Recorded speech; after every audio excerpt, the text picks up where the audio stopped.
നമസ്കാരം. മലയാള mini screen പ്രേക്ഷകർ എല്ലാവരും സ്നേഹിക്കുന്ന ഒരു നടിയാണ് രേണു സുധി എന്ന് വേണമെങ്കിൽ പറയാൻ സാധിക്കും.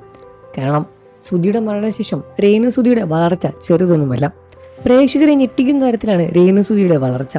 രേണു സുധിയെ സ്നേഹിക്കുന്നതും രേണു സുധിയെ വിമർശിക്കുന്ന ആരാധകരും വിമർശകരും ഏറെ തന്നെയാണ്. സോഷ്യൽ മീഡിയയിൽ രേണു സുധിയെ കുറിച്ചുള്ള വാർത്തകൾ എന്നും നിറഞ്ഞു നിൽക്കാറുണ്ട്.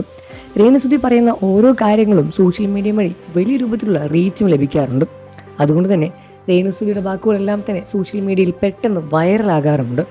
രേണു സുധിയുടെ വിവാഹത്തെ പറ്റിയുള്ള വാർത്ത സോഷ്യൽ മീഡിയയിൽ ഇപ്പോൾ വളരെയധികം വ്യാപകമായി തന്നെ ചർച്ച നടക്കുകയാണ്. അതിന് രേണു സുധി പറഞ്ഞ കാര്യം തന്നെയാണ് ഇതിനെല്ലാം തന്നെ കാരണമായും ചൂണ്ടിക്കാണിക്കുന്നത്. പ്രേക്ഷകരെ ഞെട്ടിക്കുന്ന തരത്തിലായിരുന്നു രേണു സുധിയുടെ വാക്കുകൾ പുറത്തു വന്നത്. പ്രേക്ഷകരെല്ലാവരും തന്നെ രേണു സുധിയെ സ്നേഹിക്കുന്നത് സുധിയുടെ ഭാര്യ എന്ന പേരിലായിരുന്നു ആദ്യം. എന്നാൽ പിന്നീട് രേണു സുധി സ്വന്തമായി തന്നെ ഷോർട്ട് ഫിലിമും ആൽബം സോങ്ങുകളെല്ലാം തന്നെ ഇറക്കിയ ശേഷം രേണു സുധിക്കും സ്വന്തമായ ആരാധക വൃന്ദം ക്രിയേറ്റ് ആകാൻ തുടങ്ങി. രേണു സുധിയെ സ്നേഹിക്കുന്ന പ്രേക്ഷകർ അപ്പോഴും ഒരുപാട് വളർന്നു വരികയായിരുന്നു. ഇപ്പോഴാ രേണു സുധി വിവാഹത്തെപ്പറ്റി പറഞ്ഞ കാര്യങ്ങൾ സോഷ്യൽ മീഡിയയിൽ ശ്രദ്ധ നേടുകയാണ്. സുധിയുടെ ഭാര്യ എന്ന പേരിലാണ് ഞാനിപ്പോൾ അറിയപ്പെടുന്നത്. രേണു സുധി എന്ന് തന്നെയാണ് ഇപ്പോഴും എൻ്റെ പേര്. ഇതിൽ സുധിയുടെ ഭാര്യ ആയതുകൊണ്ട് തന്നെയാണ് രേണു സുധി എന്ന് പറയുന്നത്. ഇതുവരെ ഞാനൊരു വിവാഹത്തെപ്പറ്റി ചിന്തിച്ചിട്ടില്ല. എന്നാൽ പിന്നീട് ഒരു വിവാഹം കഴിക്കുകയാണെങ്കിൽ ആ പേര് ഞാൻ മാറ്റിയേക്കും എന്നാണ് രേണു സുധി തുറന്നു പറഞ്ഞത്. രേണു സുധിയുടെ ഈ ഒരു വാക്ക് കേട്ട് പ്രേക്ഷകർ ഞെട്ടിയിരിക്കുകയാണ്.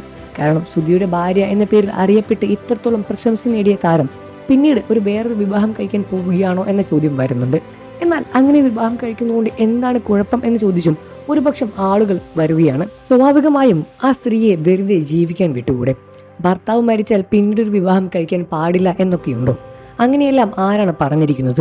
എത്ര പേരാണ് ഭർത്താവ് മരിച്ച ശേഷം വീണ്ടും വിവാഹം കഴിക്കുന്നത്? അതിന് രേണു സുധിക്ക് മാത്രം എന്താണ് പ്രശ്നം? രേണു സുധി വീണ്ടും ഒരു വിവാഹം കഴിച്ചാൽ എന്താണ് കുഴപ്പം വരുന്നത് എന്ന് ചോദിച്ചും ഒരുപാട് ആളുകൾ നിൽക്കുന്നുണ്ട്. പ്രേക്ഷകർ എല്ലാവരും തന്നെ ഇപ്പോൾ രേണു സുധി വിമർശിച്ചും രേണു സുധിയെ അനുകൂലിച്ചും രംഗത്ത് വരുന്നുണ്ട്. രേണു സുധിയുടെ വിവാഹം കാണാൻ വേണ്ടി പ്രേക്ഷകരും കാത്തിരിക്കുകയാണ്. അതോ രേണു സുധി ഇനി വിവാഹം കഴിക്കാതിരിക്കുകയാണെങ്കിൽ പ്രേക്ഷകർ അത് സപ്പോർട്ട് ചെയ്യാനും ഒരുപക്ഷം ആളുകളുണ്ട്. നിങ്ങൾക്ക് രേണു സുധി ഇഷ്ടമാണെന്ന കാര്യം, രേണു സുധി പുതിയൊരു വിവാഹത്തെപ്പറ്റി സംസാരിച്ചതിൽ എന്തെങ്കിലും കുഴപ്പങ്ങൾ കാണുന്നുണ്ടോ എന്ന കാര്യം വീഡിയോയ്ക്ക് താഴെ കമന്റ് ചെയ്ത് പറയണേ.